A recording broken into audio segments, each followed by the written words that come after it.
네, 오늘 첫 번째로 살펴볼 기업 삼목에스폼입니다. 삼목에스폼은 1985년 설립돼서 1996년에 코스닥 시장에 상장했습니다. 주요 사업은 알루미늄 폼, 갱폼, 시스템 폼, 특수폼의 제조 및 임대업입니다. 건설 현장의 골조 공사에 소요되는 거푸지 폼을 생산, 판매, 임대하는 사업으로 국가산업기반시설, 아파트 및 주상복합 건물에 알루미늄을 주 소재로 하며 재래식폼인 목재를 대체하고 있습니다. 매출 포지션은 알루미늄 폼 부문 68.5%, 판넬폼 30.5%, 기타 1%로 구분되는데요. 알루미늄 거푸집 시장은 경쟁 업체가 증가하는 추세고 시장의 가장 큰 경쟁 요인은 생산성, 가격 및 안정적인 납기가 중요한 요소입니다.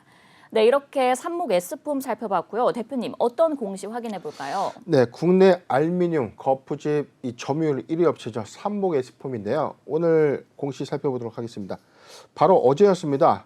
삼목에스폼 매출액 또는 손익구조 30% 이상 변동 공시가 있었는데 제가 사실 이 공시를 제가 전일의 어떤 종가 공시를 보고 다음 종목을 저희가 항상 선정을 하지 않습니까? 네네. 그래서 모멘텀이 단기 모멘텀 부각 예상이 되는 종목들 또는 지금 리스크하거나 아니면 뭐 교육이 좀 필요하거나 학습 차원에서 우리가 반드시 좀 알아야 되는 공시의 유형들 좀 저희가 좀 많이 선별해서 좀 다루는데 네. 삼목에스폼은 사실 오늘 오전에 사실 모멘텀 관점에서 좀 말씀드리고 나서 조금 이 기대를 좀 해봐도 괜찮았던 종목이었는데 먼저 사실 시세가 좀 나오면서 사실상 좀 김이 좀 빠졌지만 아쉽네요. 그래도 이 회사 모멘텀에 대해서 정밀하게 좀 한번 분석을 해보겠습니다. 네네.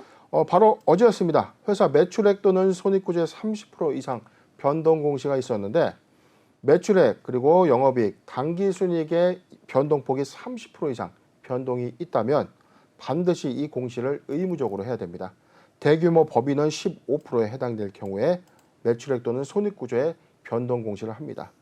회사는 연결 재무제표 기준 매출액 2,158억을 기록했습니다. 전년 동기 대비 85.3%가 증가했고 네. 영업이익은 106억을 기록하면서 전년 동기 대비 흑자 전환했습니다.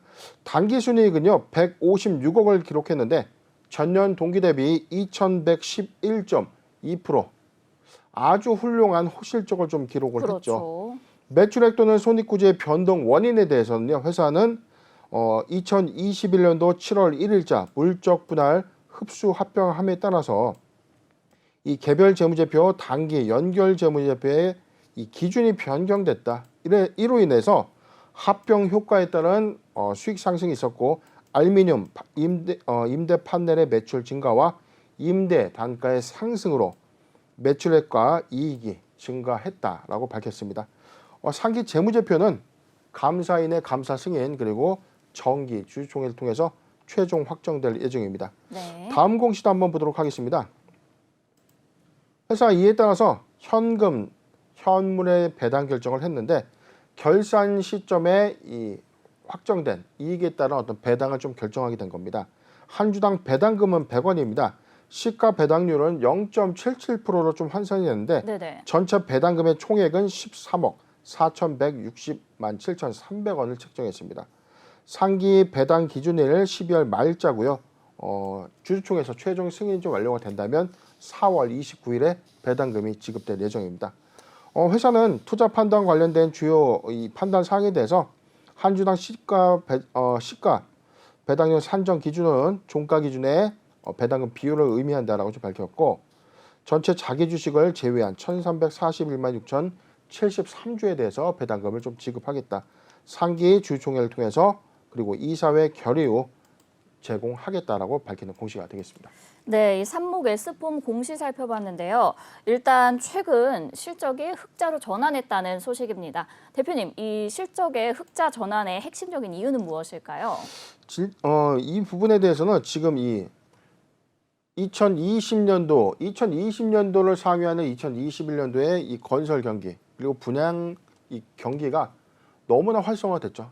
지금 뭐 그쵸. 분양가 대비도 분양가도 좀 상당히 좀 많이 상승을 좀 했고 청약률은 좀 뭐 워낙 경쟁률이 좀 치열하지 않습니까? 그렇소. 네. 그렇기 때문에 사실 주택 공급이 수요를 좀 따라오지 못하는 경향들 때문에 지금 주택 수요의 어떤 이 공급에 따른 어떤 이슈가 부각되고 있고 이에 따라서 이 수요 관점에서 이 건자재 시장 점유율 1위를 기록한 이 삼목 S폼의 실적 수혜가 좀 있었다는 건데 지금 건설 현장에서 이 거푸집으로 사용되는 알루미늄 폼이 작년 이 3분기부터 가격 이 급등 요인이 좀 있었어요. 네. 알루미늄 가격이 좀 갑자기 작년 하반기에 좀 급등을 좀 하면서 원가 상승 이익률이 좀 반영되는 흐름도 좀 있었고 두 번째는 건설 경기가 너무 좋다 보니까 사실상 이 거푸집에 대한 어떤 임대 매출이 좀 크게 증가되는 겁니다. 이 회사에서 이 생산하고 있는 이 거푸집은 우리가 이제 아파트나 주택 건설 현장 이렇게 지나갈 때 보면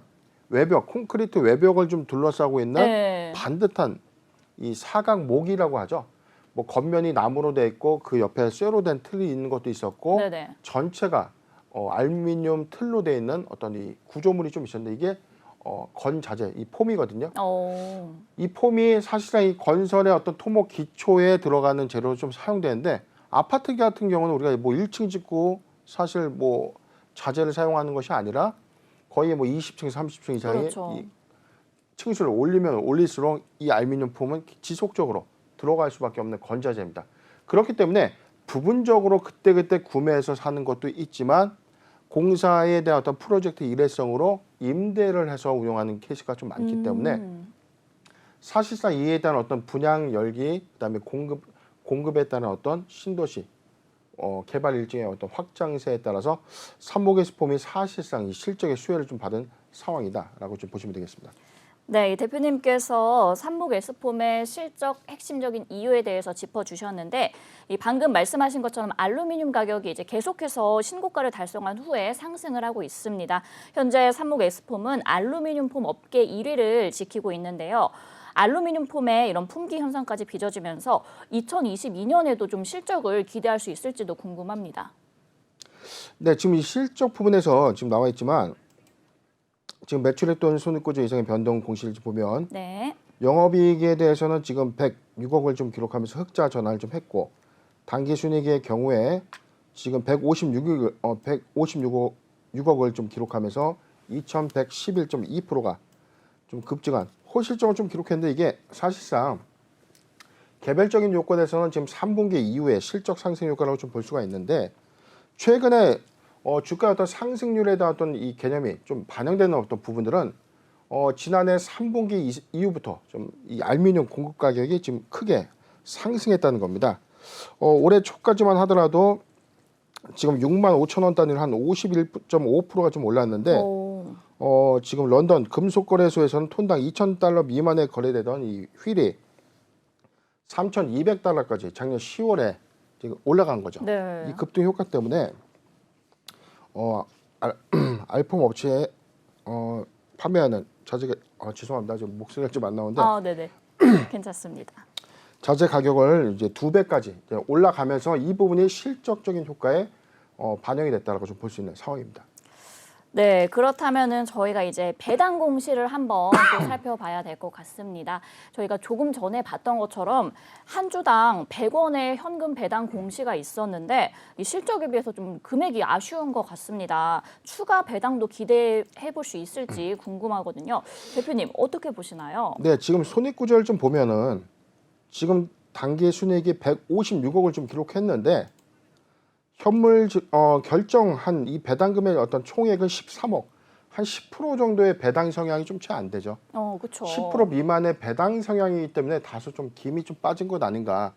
최근에 주주 환원 정책이 좀 강화가 되면서 20%까지 또는 30%까지 배당 성향을 좀 크게 올리고 있는데 사실은 이 코스닥 법인에서 이 시가 배당률을 10% 정도 산정하면 좀 적정 수준이라 좀 볼 수 있는데 지금 실적 기록 대비 회사는 재투자 관점에서 아마 2022년도에 이익의 폭이 좀 더 증가가 된다면 배당 성향을 좀 더 올릴 수 있는 그런 상황이 좀 맞겠지만 우리가 사실 오인해서 해석해야 되는 것들 중에 하나가 뭐냐면 회사가 막대한 단기 순이익을 기록했다고 해서 이에 따라서 배당금을 많이 줘야 된다는 관점은 아니다라는 거죠. 이 부분은 사업에 재투자돼서 회사의 어떤 외형 가치가 달라질 경우에 주가의 어떤 반영 효과로 우리가 좀 따지든지 아니면 이익의 폭이 점진적으로 꾸준하게 좀 증가가 된다면 이에 따른 어떤 배당 성향을 좀 확대하는 것이 맞는데 외형적으로 지금 85.3%에 해당되는 매출 신장이 좀 있었지만 2022년도에도 기조효과를 좀 유지한다면 배당 성향은 조금 올라가지 않을까 예상해 봅니다. 네, 2022년도에도 이익이 증가하고 또 이제 좋은 결과가 있으면 배당 성향이 올라갈 수 있겠다라고 말씀 주셨습니다. 대표님, 그럼 이제 저희 전망과 또 대응 전략도 한번 세워주세요. 네, 지금 오늘 사모예스폼 일봉 주가를 보면 오늘 3월 3일 지금 고가 좀 달성을 좀 하고 난 이후에 지금 꼬리 달고 2250원까지 좀 내려온 상황이에요. 네네. 그럼에도 불구하고 실적의 어떤 기대감은 좀 수반되면서 오늘 거래가 좀 실린 형국인데 사실상 산모예스폼은 제가 어제 저희가 이 종목을 좀 선정했었던 이 부분에서도 실적의 호조 효과가 2022년도에도 좀 지속될 것이다. 1분기 상승 효과는 좀 충분하지 않겠는가 좀 예상을 했기 때문에 최근에 러시아발 리스크로 인해서 전 세계 알루미늄 공급망 불안에 따른 이 거푸집 임대 매출 수익은 올라갈 수밖에 없다. 그렇기 때문에 단기 임대주택 또는 공급 정책에 따른 주택 공급 활성화에 따른 어떤 이 건자재 수혜가 반영이 된다면 산모예스폼은 이해 관점에서도 충분히 조금 매수해도 좀 괜찮은 유형이 좀 아닌가 좀 판단해 봅니다. 물론 오늘 주가의 어떤 이 배열은 신고가 좀 갱신을 하는 어떤 흐름을 좀 보여줬지만 자 지금 보유자 관점에서는 자 6호관입니다. 18,500원 보유자 관점에서 18,500원이 이탈되지 않는다면 보유 의견을 좀 제시해드리고요.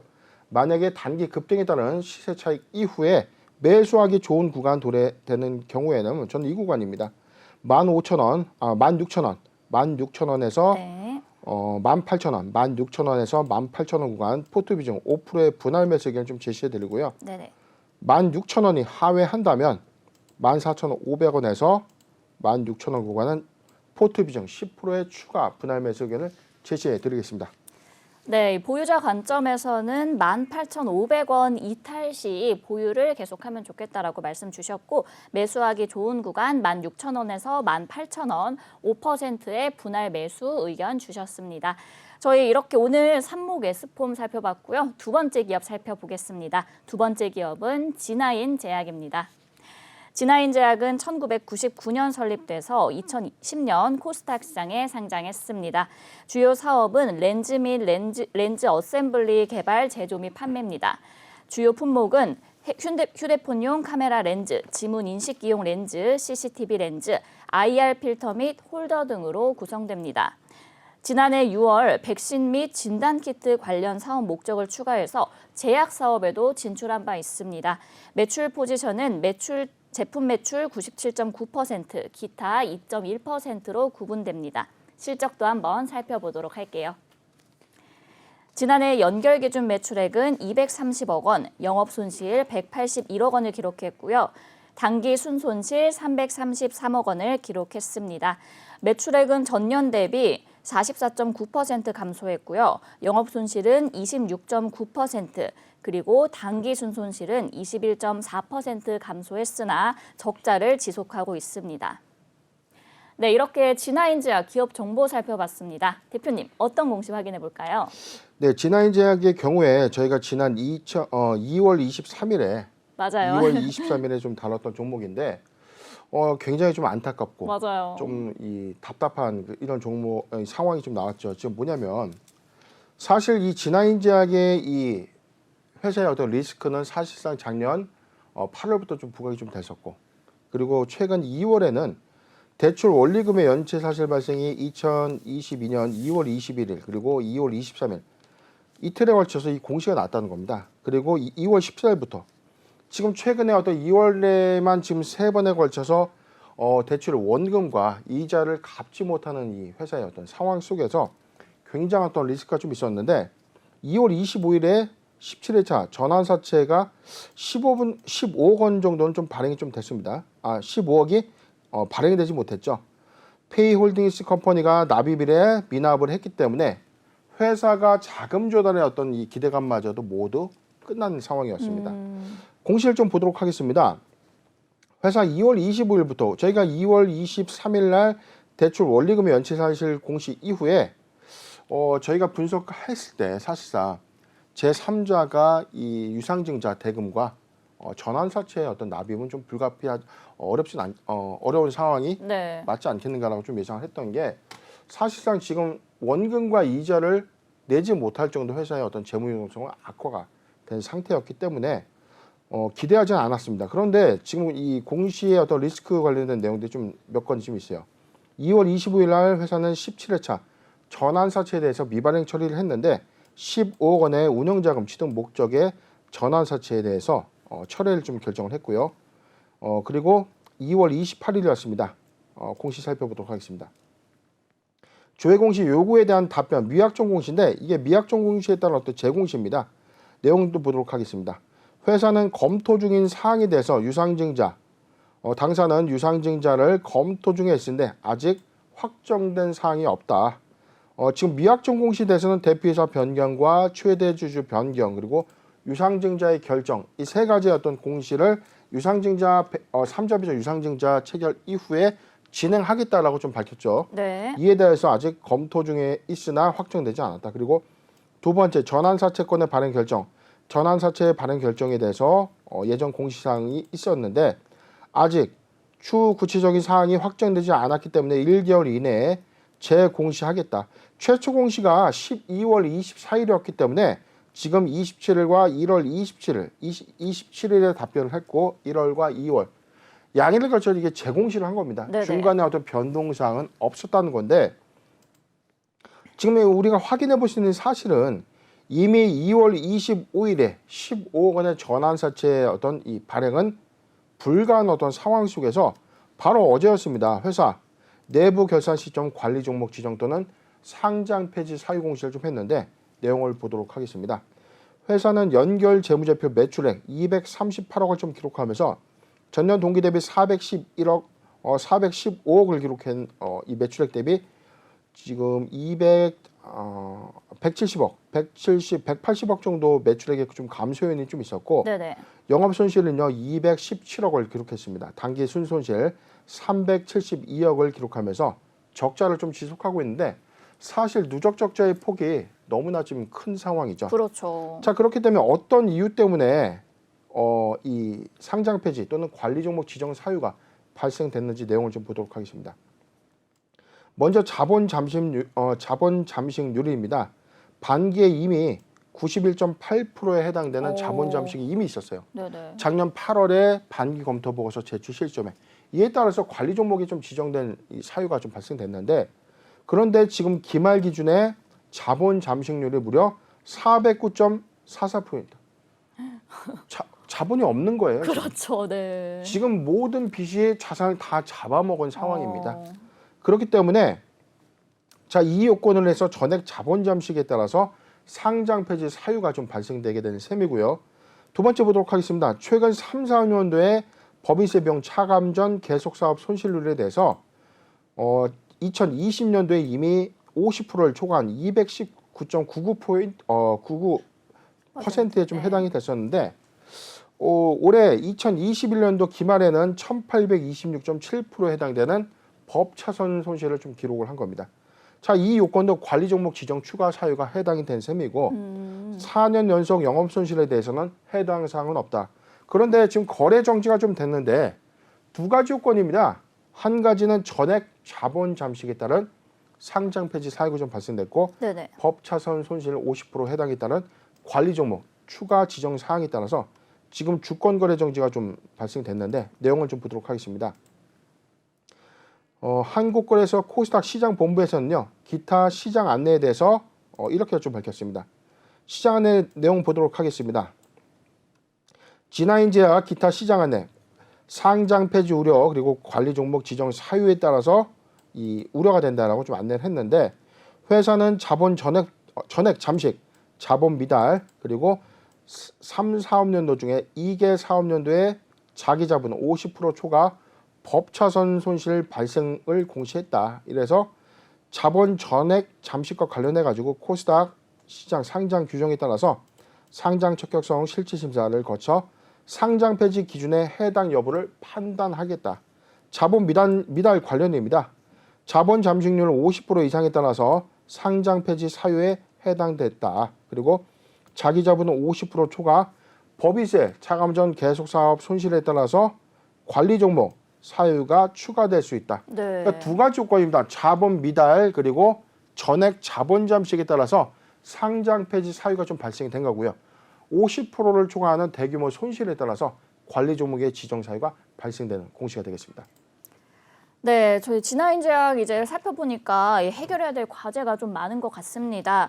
저희가 이제 방송에서 좀 많이 언급을 하면서 신호를 드렸는데 이에 맞춰서 또 엑시트한 분들 계실 거라고 생각은 하거든요. 지난해 반기 보고서에서 관리 종목에 지정이 됐는데 이번 감사 보고서 의견 거절 가능성이 매우 높아졌습니다. 의견 거절을 받는다면은 이후의 절차는 어떻게 되는 건가요? 우선은 지금 많은 분들이 거래가 좀 정지됐기 때문에 굉장히 좀 불안하고 좀 답답하실 맞아요. 거예요. 그러면은 왜 반기 보고서에서 어떤 지적사항이 좀 있었는지 내용을 좀 봐야죠. 지금 내용을 좀 보도록 하겠습니다. 반기 검토 보고서입니다. 좀 하단의 내용을 좀 더 확대해서 보도록 할게요. 지금 전체적인 내용을 보면 의견 거절의 근거를 우리가 좀 잘 살펴봐야 된다고 좀 말씀드렸는데 의견 거절의 근거를 밝혔습니다.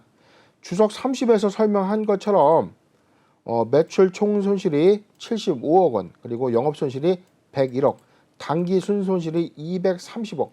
작년 6월 말 기준에 회사 재무제표에서도 75억 원의 매출 총 손실, 그리고 101억 원의 영업 손실, 230억 원의 당기 순손실을 좀 냈는데 이게 2021년도에 회사 유동부채보다 유동자산의 216억 원을 초과하고 있다. 그래서 부채 비율이 무려 709.2%. 그래서 회사는 자금 조달을 통해서 부채 비율을 좀 낮추고 이 자본 확충을 위한 노력을 좀 했어요. 네네. 유상증자 그리고 유상증자 결정과 전환사채 발행 결정을 통해서 외부 투자 자금을 유치하기 위해서 좀 애를 썼고 기중에는 감자까지 자본 감소까지 좀 결정을 했는데 네네. 그럼에도 불구하고 감자 이후에 자본 확충이 현재까지 되지 못했기 때문입니다. 내용을 좀 보도록 하겠습니다.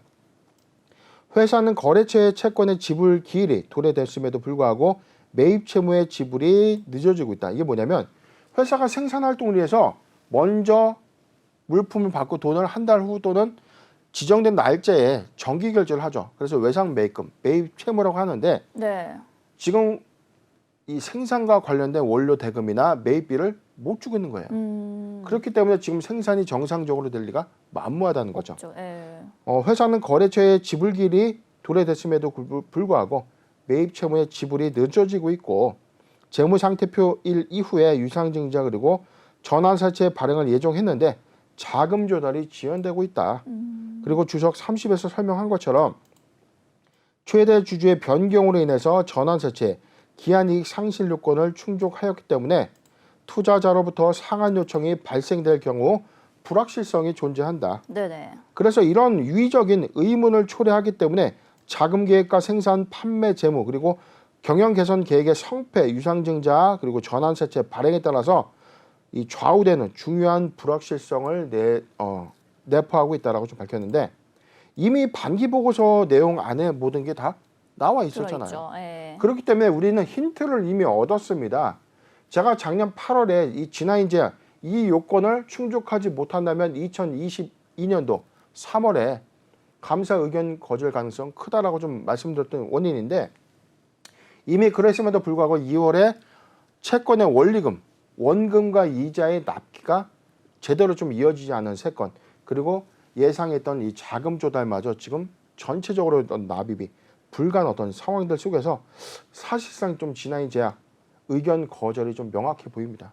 제가 왜냐면 1%의 확률을 좀 제가 우려해서라도 네네. 명확하지 않습니다. 그럴 것이다 추정해서 좀 말씀드렸지만 지금 진화인 제약은 사실 의견 거절이 좀 명확해 보이는 어떤 시그널이 좀 맞기 때문에 중대한 이 관점에서는 지금도 사실상 리스크 관점에서 먼저 대응하는 것이 좀 맞지 않겠는가 예상이 되고 있는 상황이고 일단은 회사는 충분하게 좀 감자 결정까지 좀 진행을 좀 했음에도 불구하고 최근에 전환사채 발행 결정이 좀 이루어지지 못했다는 것은 회사의 자금 조달은 사실상 좀 실패했다라고 좀 봐도 무방한 상황이기 때문에 좀 냉정하지만 지금이라도 리스크 관리는 관리를 좀 해야 되는 상황이 아닌가 생각해 봅니다.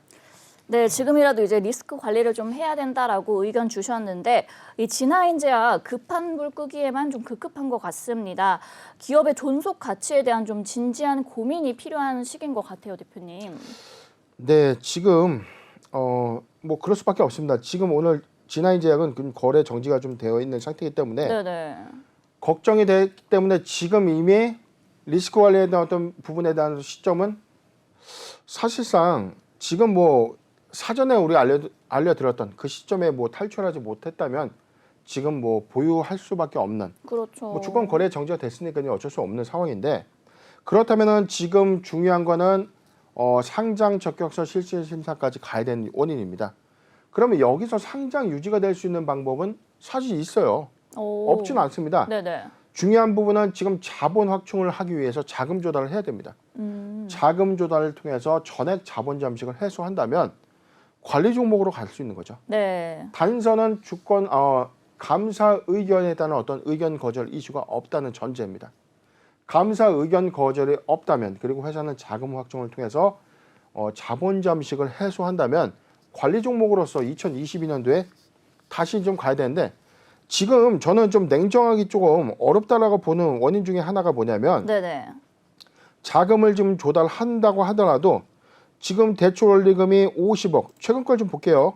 대출 원리금 전체 잔액을 좀 보면 지금 이게 전체가 다 지금 갚아야 되는 이 돈입니다. 네. 원금과 이자 지금 뭐 추정하더라도 17억 9천 50억 37억 43억 50억 6억 7억 자 지금 돈이 들어와도 회사는 자본 확충을 하는데 부채가 갖고 나면 뭘로 사업하냐 이거죠. 그렇죠. 그럼 지금 대략 어림잡아도 지금 200억 150억 원 이상의 자금 조달을 해도 빚을 이제 갚는다는 거죠.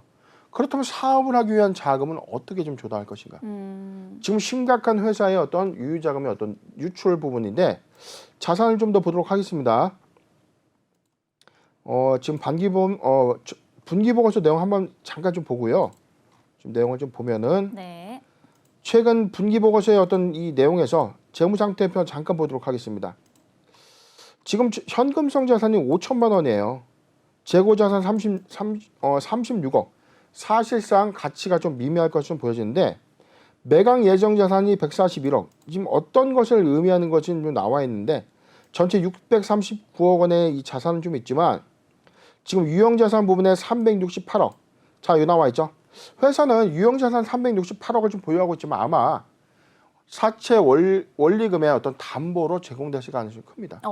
금융기관으로부터 368억 원의 이 유형자산 부분은 담보로 제공될 수 있는 어떤 가치 부분이 크기 때문에 이 부분을 차지하더라도 회사는 추가적인 자금을 더 모집해야 되는 상황. 최소 300억 원의 자금 조달을 통해서 빚을 상환하고 나머지 자금으로 사업을 정상화시키는 작업으로 사용을 해야 되는데 현재 상황은 그 부분이 좀 녹록치 않은 그런 상황이기 때문에 지금 주권거래 정지 이후에 개선 계획에 따른 어떤 성패가 회사의 전망을 좀 우리가 확인해 볼 수 있는 어떤 단계가 아닌가. 냉정하지만 지금 구간에서는 사실상 회사의 어떤 액션을 좀 기대할 수밖에 없는 상황이기 때문에 이 상장 적격서 실질 심사 대응 이후에 한 번 더 회사의 추이를 보도록 하겠습니다. 네. 네, 대표님께서 진화인제약에 대해서 살펴봐 주셨습니다. 그럼 이제 오늘 마지막 기업 살펴볼 텐데요. 오늘의 마지막 기업 BDI입니다.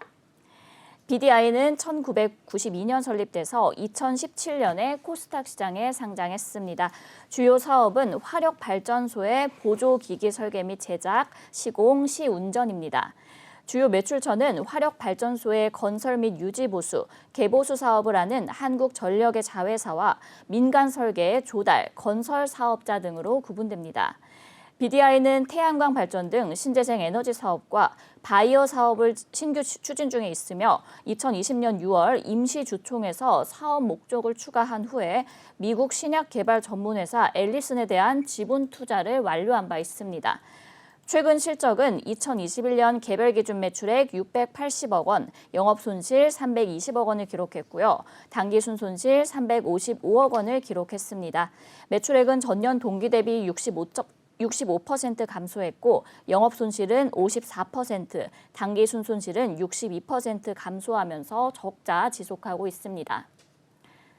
네, 이렇게 BDI 기업 정보 살펴봤고요. 대표님, 어떤 공시 확인해 볼까요? 네, BDI도 마찬가지로 우리가 전 시간에 좀 다뤘던 G9제약과 사실 상황이 비슷하면서 좀 다른 양상이 좀 있는데 네네. 내용 좀 보도록 하겠습니다.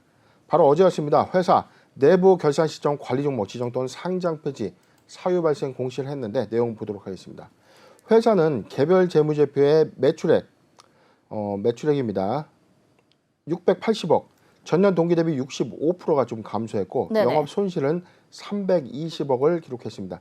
전년 동기 대비 54%의 손실률을 좀 감소를 좀 시켰는데 단기 순손실 355억을 기록하면서 적자를 좀 지속하고 있습니다. 회사는 화력 발전의 사양화 또는 이 플랜트 매출이 좀 감소됨에 따라서 손익이 감소됐다라고 좀 밝혔는데, 자 그렇다면 어떤 이유에서 이 관리 종목 지정 사유가 좀 발생된지 내용 살펴보도록 하겠습니다. 네. 자본 잠식은 2021년도 12월 말 기준에 8.36%의 자본 잠식이 좀 있는데 이 부분은 뭐 크게 우려할 수치는 아니기 때문에 좀 넘어가도록 하겠습니다. 네네. 회사는 최근 3개년도, 4년도에 법인세 비용을 초과하는 법인세 비용 차감 전 계속 사업 손실률 50% 초과 요건이 자 2020년도에 비해서 올해도 해당이 좀 된 겁니다. 2020년도에는 1047.6%, 올해는 213.5%. 지금 감소했는데 50%를 초과하는 막대한 손실이 지속되고 있다는 거죠. 그렇죠. 자, 이 요건이고 최근 4개년도 영업손실 요건에서는 지금 해당되는 사항이 좀 없기 때문에 사실상 지금 이 3분기에서 캐치되지 않았던 이 부분이 대규모 손실 부분에서 50% 효과를 12월 말에서 확정이 좀 됐다는 내용. 그래서 지금 법차선 50% 초과에 따라서 관리 종목 지정 추가 사유가 좀 발생되는 공시가 되겠습니다. 네, 이 BDI 관리 종목 지정 또는 상장 폐지 사유가 발생했다는 공시 살펴봤습니다. 대표님, 그러면은 이 감사 보고서의 전망은 어떻게 보시는지 또 사유 해소가 가능하다고 보실까요? 네, 사실상 이 회사도 왜 제가 G9제약과 비슷하다라고 좀 말씀드렸냐면 작년 8월 이 반기 보고서 제출 시점에 이미 이 회사도 반기 검토 보고서에 대한 어떤 비적정이 좀 확정이 됐어요. 네네. 공시를 좀 찾아보도록 하겠습니다. 8월 15일이었으니까 네. 자 바로 여기였죠. 회사는 이 반기 검토 의견 부적정 등의 사실 확인 공시를 좀 했는데 왜 그랬는지 내용을 좀 더 보도록 하겠습니다. BDI 검토 보고서입니다. 의견 거절의 근거입니다. 상기 재무제표는 계속 기업으로서 존속한다는 가정을 전제로 작성됐다. 계속해서 이 회사가 회사를 잘 영업할 것인지 유지할 것을 전제로 작성됐다는 겁니다. 회사는 당 반기의 손실이 130억을 기록했고 회사의 반기 말 유동자산을 초과하는 유동부채가 무려 214억.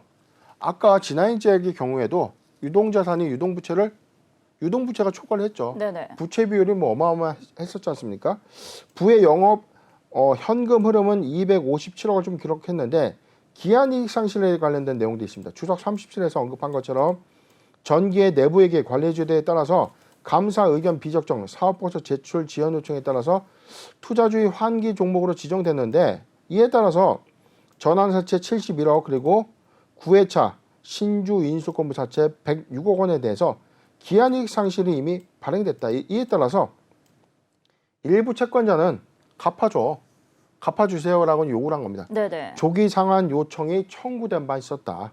이러한 사항이 계속 기업으로서의 존속 능력에 따른 의문을 제기하고 있는데 계속 기업으로서 존속 여부는 하반기에 추진 중인 유상증자 그리고 전환사채 등의 발행 성패에 따라서 좌우되는 불확실성을 내포하고 있다. 이러한 불확실성을 최종 결과로 발생될 수 있는 자산과 부채 그리고 관련 손익 항목에 대한 수정을 위해서 합리적으로 추정할 수 있는 증거를 확보하지 못했다.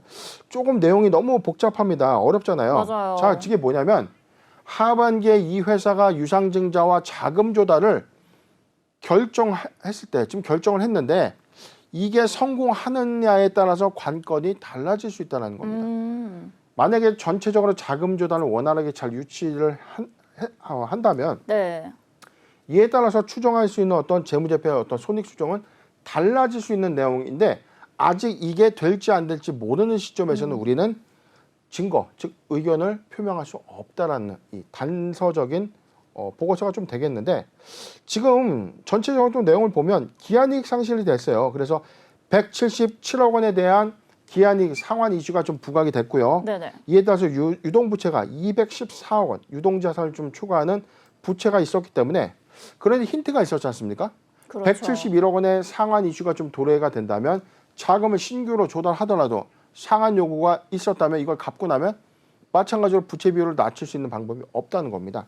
그런데 이후에 회사가 자금 조달에 대한 어떤 증권 발행 결과 소액은 있었어요. 자, 9억 9천만 원 한번 유치 확정이 좀 됐었고요. 네네. 이어서 좀 내용을 좀 보도록 할게요.